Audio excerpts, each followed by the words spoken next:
Hello everyone, আমি সৈকত father. Welcome to target সরকারি চাকরি। আমরা যে পার্সেন্টেজ চ্যাপ্টারটা করছিলাম তার আজ থার্ড পার্ট করব। এই ভিডিওতে আমি আরও কিছু অঙ্ক করব, যে অঙ্কগুলো আস্তে আস্তে বেসিক থেকে আস্তে আস্তে মডারেট লেভেলের দিকে যাবে। তো শুরু করা যাক। শুরু করার আগে বলে রাখি, এই হলো আমার Telegram channel GK quiz with Saikat father. এখানে জয়েন হও। এখানে জয়েন হলে তোমরা বিভিন্ন পিডিএফ পাবে এবং তার সাথে এই ভিডিওগুলোর নোটিফিকেশান ওখানেই পেয়ে যাবে। আর তার সাথে এই চ্যানেলে আমি ডেইলি জিকে কারেন্ট অ্যাফেয়ার্সের উপরে কুইজ আপলোড করি, যেখানে 17 থেকে 18টা করে কোশ্চেন থাকে। তোমরা দেখবে কারেন্ট অ্যাফেয়ার্স আস্তে আস্তে ইমপ্রুভ হচ্ছে। ওকে, তো লেটস স্টার্ট। প্রথম অঙ্ক দেখি। আজকের প্রথম অঙ্ক বলছে, এক ব্যক্তির বেতন 20% বৃদ্ধি পেল। ওই ব্যক্তিকে পূর্বের বেতন দিতে হলে বর্তমান বৃদ্ধিপ্রাপ্ত বেতনের শতকরা কত হ্রাস করতে হবে। তো এটা 14 দাগ বলেছে এক ব্যক্তির বেতন 20% বৃদ্ধি করা হলো। এটা আমি 100 ধরেও করতে পারি, অথবা যে 20%-এর যে আমরা ভগ্নাংশ শিখেছিলাম সেটা দিয়েও করতে পারি। আমি দুটোই দেখাচ্ছি, দেখে নাও। সেকেন্ডভাবে করলে আমরা কি পাবো? আমরা অনেক তাড়াতাড়ি করতে পারবো, ইজিলি মুখে মুখেই করতে পারবো। দেখো আমি দেখাচ্ছি, 100 ধরে আগে দেখাই। যদি এক ব্যক্তির বেতন 100 টাকা হয়, তার বেতন 20% ইনক্রিজ করা হচ্ছে, বৃদ্ধি করা হচ্ছে, তাহলে বেতন দাঁড়াচ্ছে কত? 120 টাকা। এইবার বলছে ওই ব্যক্তির বেতন পুনরায় আগের জায়গায় ফেরতে হবে। তা আগের জায়গায় ফেরত হলে 100 টাকা যদি তাকে নিয়ে আসতে হয়, তাহলে তাকে কত টাকা কমাতে হচ্ছে? 20 টাকা। 20 টাকা কমাতে হচ্ছে কার ওপরে? 120 টাকার ওপরে। তাহলে পার্সেন্টেজ ওয়াইজ ডিক্রিজ বা ডিক্রিজ পার্সেন্টেজ বা কত কমাতে হচ্ছে দেখি। এটা আমার 20 টাকা কমাতে হচ্ছে কার ওপরে? 120 টাকার ওপরে। এর পার্সেন্টেজ করতে গেলে অবশ্যই 100 দিয়ে গুণ। আমরা কাটাকুটি করলে কত? 1/6। আর 1/6 এখান থেকে তুমি কাটাকুটি করেও করতে পারো, পাবো 16.2-3%, অথবা 1/6 মানে আমরা কি জানি শিখেছিলাম 16.2-3%। এটা হলো। এইবার এই অঙ্কটা আমি যদি 20%-এর ওই হিসাবে করি, দেখো কিভাবে মাইন্ড ক্যালকুলেশন হয়ে যায়। 20% ইনক্রিজ করছে, মানে 20% মানে কি বলেছিলাম? 1/5। তাহলে ইনক্রিজ করছে অর্থাৎ এটা নিশ্চয়ই প্লাস হবে, বাড়বে। আগে বেতন 5 টাকা থাকলে এখন বেতন হচ্ছে 6 টাকা, 1 টাকা বেড়ে যাচ্ছে। এই যে উপরের পার্টটা বৃদ্ধি হয় বলেছিলাম, তাহলে 5 টাকা বেতন থেকে 6 টাকা বেতন হয়ে যাচ্ছে। তাহলে পুনরায় আগের বেতনে ফেরত আনতে হবে, তাহলে তাকে 1 টাকা কমাতে হবে। তাহলে দেখো 1 টাকা কমাতে হচ্ছে কত টাকার উপরে? 6 টাকার উপরে। তাহলে 1/6 বেতন আমার কমাতে হচ্ছে। এইটা পার্সেন্টেজ করতে গেলে 100 দিয়ে গুণ। এটা ভগ্নাংশ আছে, এটা পার্সেন্টেজ কত হয়? 16.2-3%। ওকে, এটা পার্সেন্টেজ মানেই কিন্তু 100 দিয়ে গুণ, যেটা এখানে দেখো এখানে এসে গেছিলো। আমরা এইটা আরও শর্ট করে এটা মাইন্ড ক্যালকুলেশন বা মুখে মুখে করে নিতে পারি। এইভাবে এই অঙ্কগুলো আরও শর্ট করা যায়। ঠিক আছে, তো নেক্সট অঙ্ক দেখব। নেক্সট অঙ্ক বলছে, এক ব্যক্তির বেতন প্রথমে 20% বেড়ে পরে 20% কমে গেল। মোটের ওপর তার বেতন কত পরিবর্তন হলো?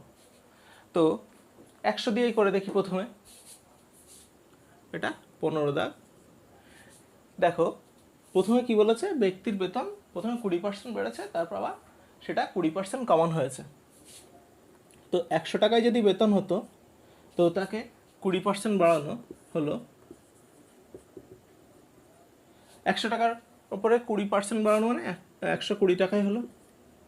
তারপর আবার তার কী করা হচ্ছে? 20% কমানো হলো, ডিক্রিজ করা হলো। তা 120 টাকার 20% কত হিসাব করো? কীভাবে বলেছিলাম? দেখো বলেছিলাম 120কে যদি 100% ধরি, তাহলে 10% মানে কত? নিশ্চয়ই 12। তাহলে 20% মানে নিশ্চয়ই 12 ডাবল 24। তাহলে টাকা হিসাবে 24 টাকা কমে যাচ্ছে।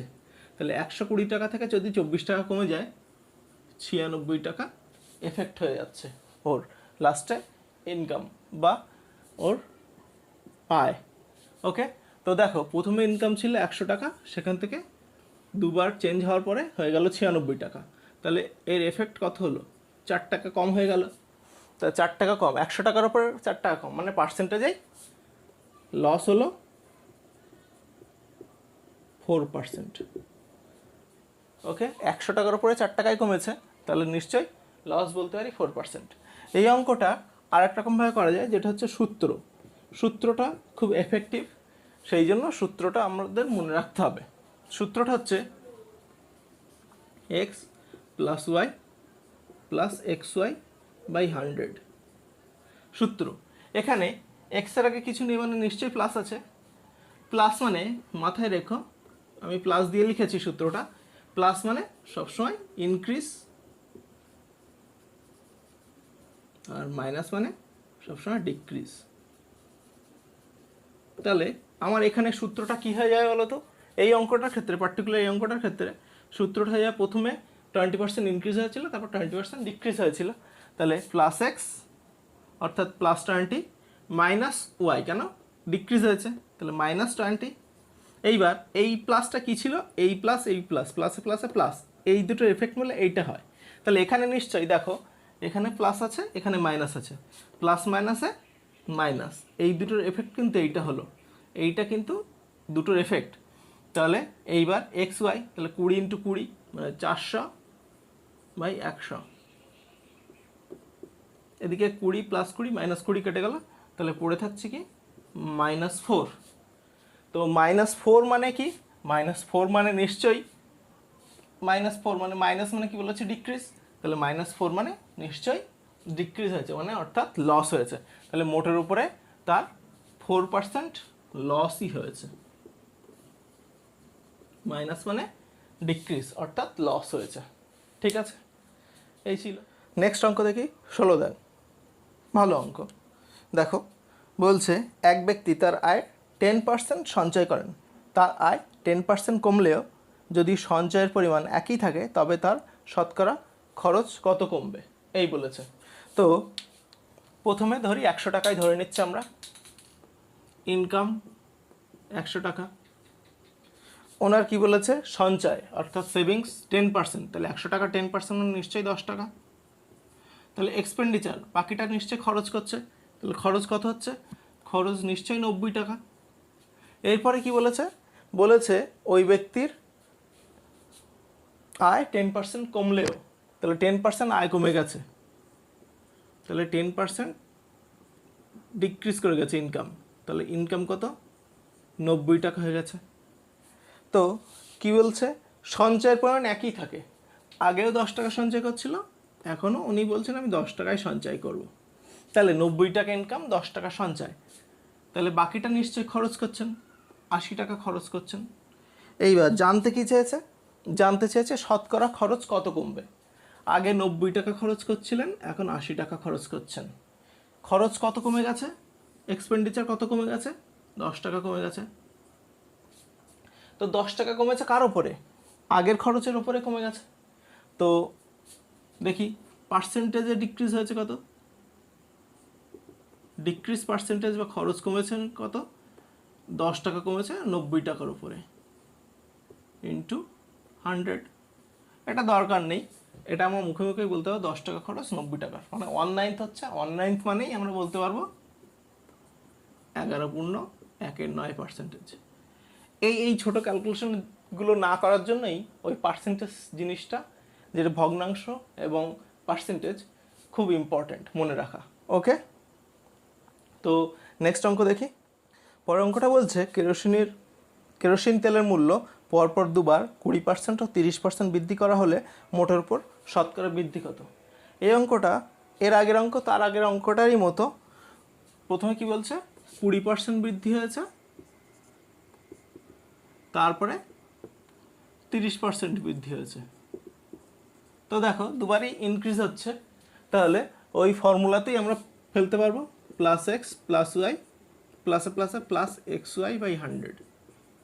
অথবা 100 ধরেও করা যায়, 100 টাকার উপরে 20 টাকা বাড়লো 120 হলো, তার উপর 30% হবে, 120 30% মানে কি 12 টাকা 3 গুণ, 3 × 36 টাকা, সেই হিসাবে এফেক্ট পাবো আমরা।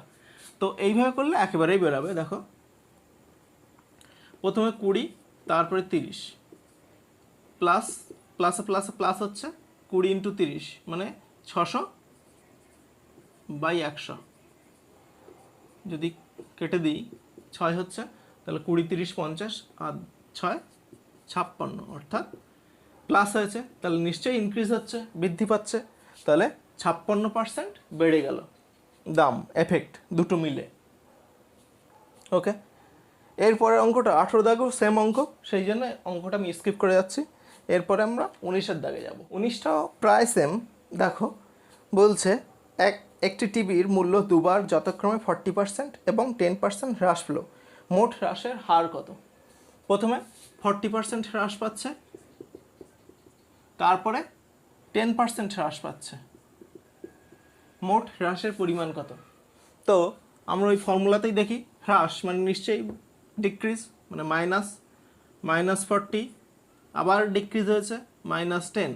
এইবার কি বলেছি, এই জায়গাটার যে চিহ্নটা, এটা কি হয়, এই দুটোর এফেক্ট, তাহলে মাইনাসে মাইনাসে প্লাস, মাইনাসে মাইনাসে প্লাস।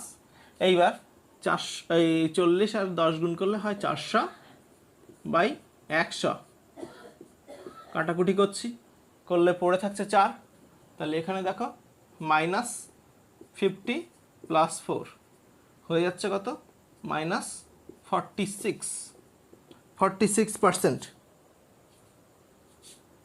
ওকে, মাইনাস হয়েছে, তাহলে নিশ্চয়ই অপশন অনুযায়ী এখানে হ্রাসের পরিমাণই বলে দিয়েছে, সেই জন্য আর আলাদা করে লেখে নিই হ্রাস, অর্থাৎ হ্রাস হচ্ছে 46%। এটাই মানে হ্রাস 46%। খুবই সোজা অঙ্ক। এই অঙ্কগুলো এইরকমভাবে করলেই তাড়াতাড়ি হয়ে যায়, ক্যালকুলেশনটা মুখে মুখেই করে নেওয়া যায়।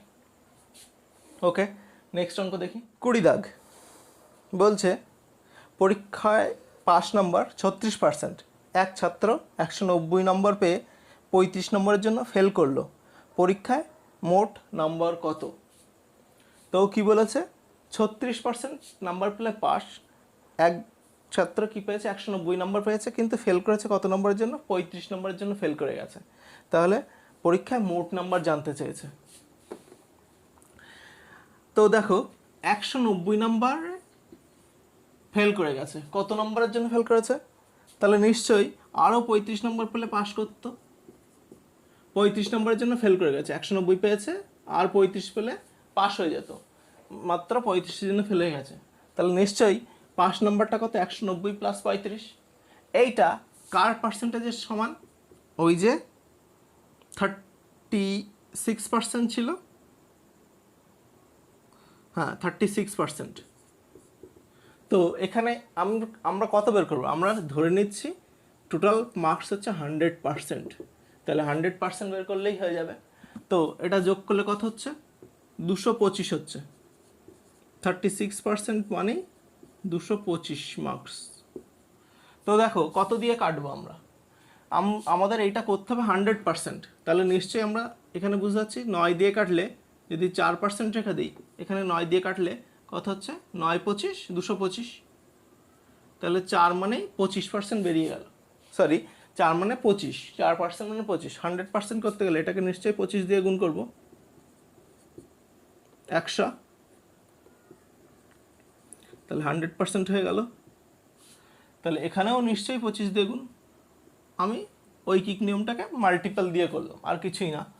তাহলে 25 25 625, তাহলে এই 100% নাম্বার মানেই 625 নাম্বার, অর্থাৎ ফুল মার্কস। ওকে, তো নেক্সট অঙ্ক দেখি। এক পরীক্ষায় পাস নম্বর 30%, এক ছাত্র 85 নম্বর পেয়ে 10 নম্বরের জন্য পাস করলো, পরীক্ষায় মোট নম্বর কত? এখানে দেখো 85 পেলে পাস ছিল, সরি 85 পেয়েছে, 10 নম্বরের জন্য পাস করে গেছে, আর এমনি পার্সেন্টেজে পাস মার্কস কত, 30%, 30%-এ পাস মার্কস। ওই ছাত্র কত পেয়েছে, 85, কত নম্বরের জন্য পাস হয়ে গেছে, 10 নম্বরের জন্য, তাহলে নিশ্চয়ই 10 কম পেলেও সে পাস হতো, অর্থাৎ পাস মার্কসটা পেতাম। তাহলে 30% মানে 85 - 10, অর্থাৎ 75 পাচ্ছি, 30% মানে 75।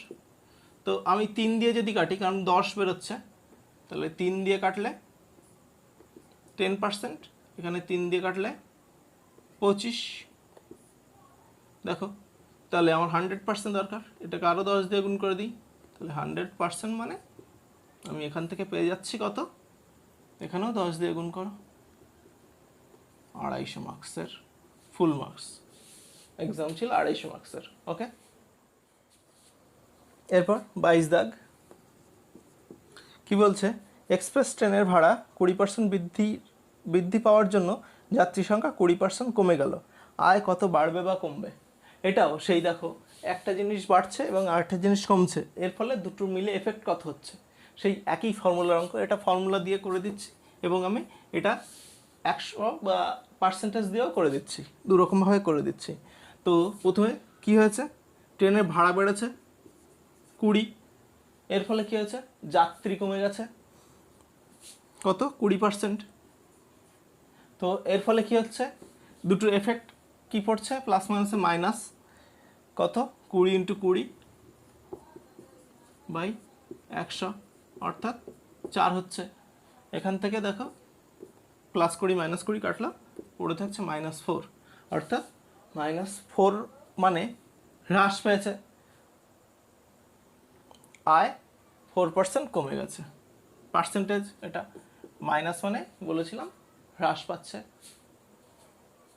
এইটা যদি আমি 100 দিয়ে করি, 100 না, আমি আরেকটু সুবিধার্থে করে দিচ্ছি, 20% কী হয়েছে, ভাড়া বৃদ্ধি পেয়েছে, ভাড়াটা 20% বৃদ্ধি পেয়েছে, আর যাত্রী সংখ্যা 20% হ্রাস পেয়েছে।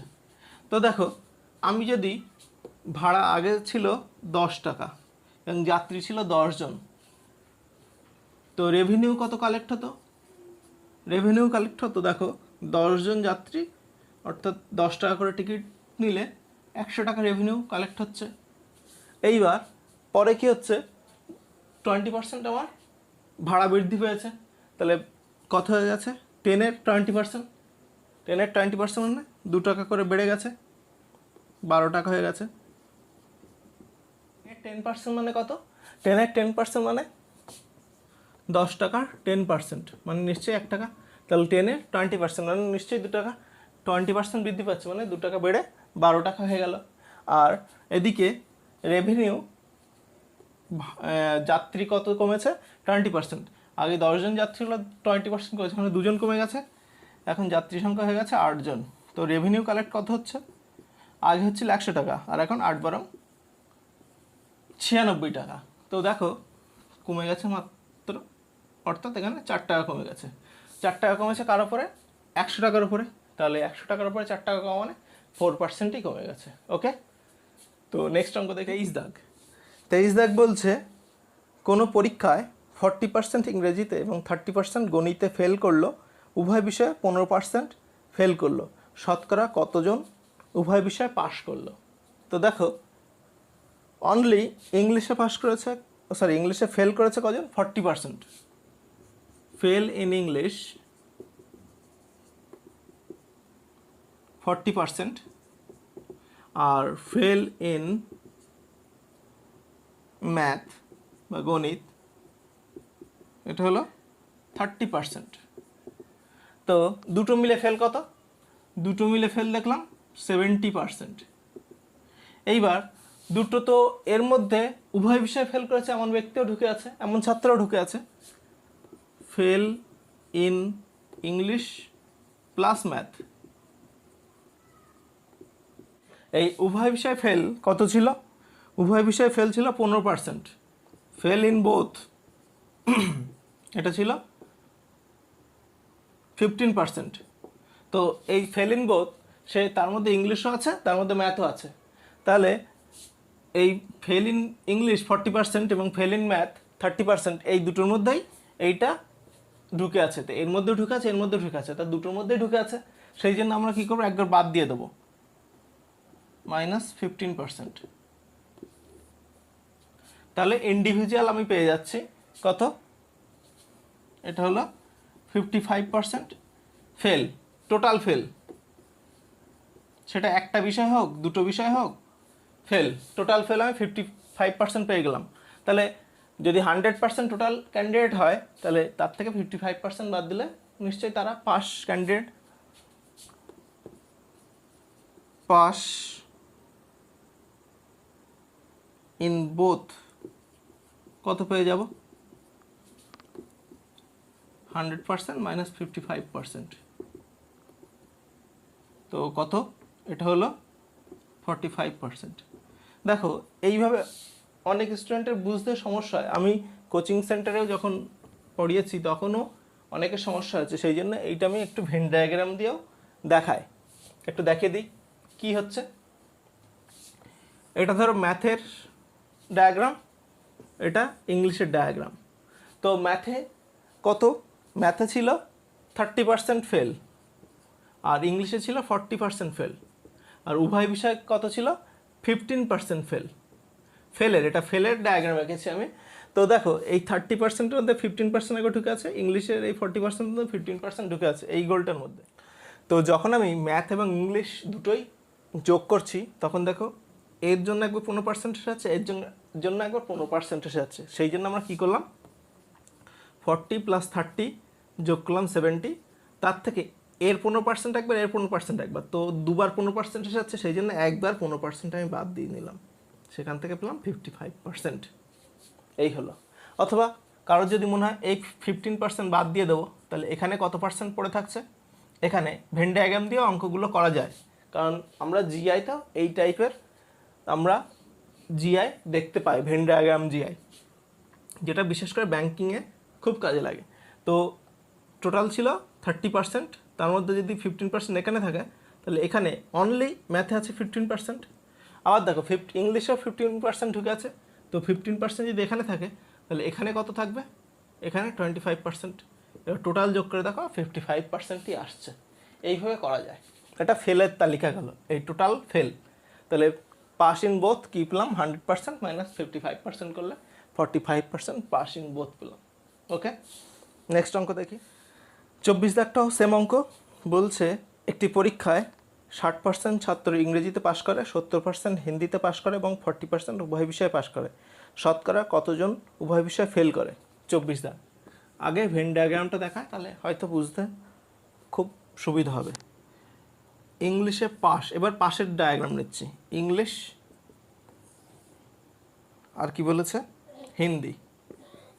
তো ইংলিশে পাস দেখো 60% ক্যান্ডিডেট এবং হিন্দিতে পাস 70% ক্যান্ডিডেট, আর উভয় বিষয়ে পাস কত বলেছে? 40% ক্যান্ডিডেট।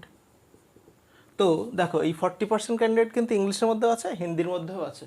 তো যখন আমি টোটাল পাস ধরবো, টোটাল পাস বের করব, সেটা একটা বিষয় হোক বা দুটো বিষয় হোক, তো এই 40% দুটোর মধ্যেই আছে।